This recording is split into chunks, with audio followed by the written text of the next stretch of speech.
एक बात तो तय है कि जीतन राम मांझी जिस प्रकार से भारतीय जनता पार्टी तथा नीतीश कुमार के सामने तनकर खड़े हो गए हैं, इससे भाजपा तथा जदयू दोनों को परेशानी है। मुख्यमंत्री नीतीश कुमार से जब पूछा गया कि जीतन राम मांझी ने राज्यसभा सीट की मांग की है, तब नीतीश कुमार सिर्फ इतना कहकर अपनी गाड़ी में बैठ गए कि मांग करने में क्या ही जाता है। इसका सीधा सा मतलब है कि नीतीश कुमार जीतन राम मांझी को राज्यसभा की सीट में हिस्सेदारी देने के पक्ष में बिल्कुल भी नहीं है और इसके बारे में वो कुछ सोचना भी नहीं चाहते। लेकिन जीतन राम मांझी अब खुलकर कहते हैं कि भारतीय जनता पार्टी तथा नीतीश कुमार की जदयू आपस में बात कर सारा मामला निपटा लेती है और हमसे पूछा तक नहीं जाता। जीतन राम मांझी ने यह भी कहा था कि हमने मुख्यमंत्री नीतीश कुमार से मिलकर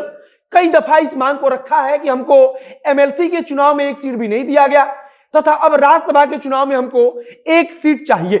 अब हर कोई चर्चा इस बात की कर रहा है कि क्या जीतन राम मांझी मुकेश सहनी वाली राजनीति कर रहे हैं।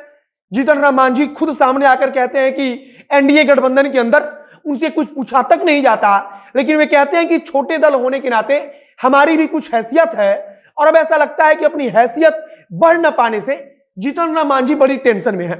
बाकी नमस्कार, मेरा नाम है मोहित कुमार सिंह और आप देख रहे हैं हमारा खास कार्यक्रम एक्सप्लेनर।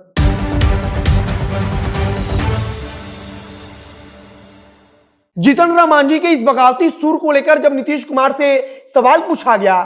तब मुख्यमंत्री नीतीश कुमार ने मुस्कुराते हुए कहा कि मांग करने में क्या ही जाता है।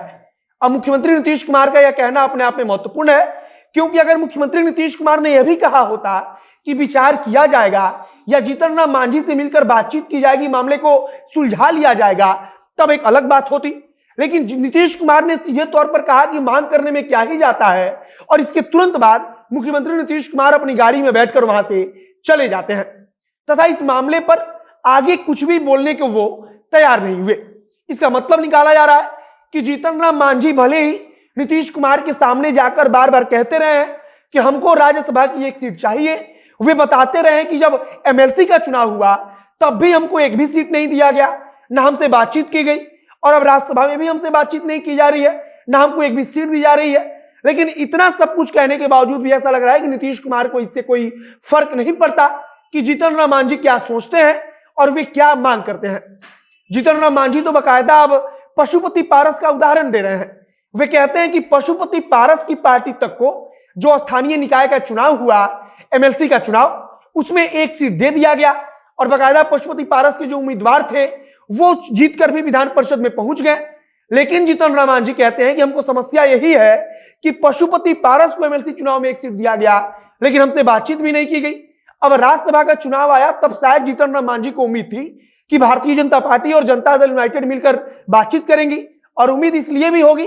क्योंकि जीतन राम मांझी इस बात को भी जानते हैं कि भारतीय जनता पार्टी के लिए 2 सीट जीत पाना मुश्किल है बिना जीतन राम मांझी के विधायकों के समर्थन के। 3 सीट जीतने के लिए मतलब कि जदयू का 1 सीट और भारतीय जनता पार्टी का 2 सीट, इन तीनों सीटों को मिलाकर जीतने के लिए कम से कम 123 विधायकों का समर्थन चाहिए, मतलब कि 1 सीट के लिए 41 विधायक। और अगर हम बात करें कि भारतीय जनता पार्टी और जदयू के पास कितने विधायक हैं, तो इन दोनों के पास मिलाकर 122 विधायक हैं, मतलब कि 1 विधायक कम।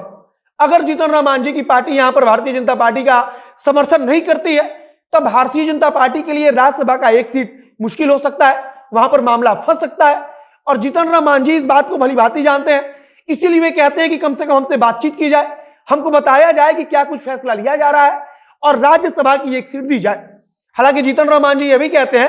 कि राज्यसभा की सीट ना दी जाए तब भी ठीक है,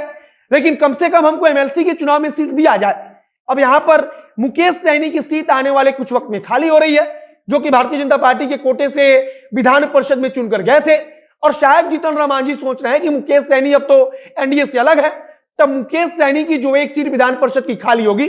उस पर भाजपा और जदयू इस बात की गारंटी दे उनको कि वहां से जीतन राम मांझी के किसी उम्मीदवार को विधान परिषद में भेजा जाएगा।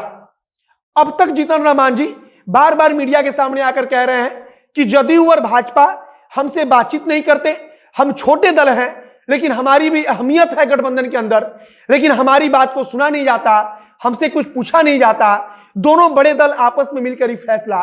कर लेते हैं। और भाजपा इस बात को जानती है कि जीतन राम मांझी के समर्थन के बिना दूसरा सीट जीतना थोड़ा मुश्किल है या वहां पर पेच फंस सकता है।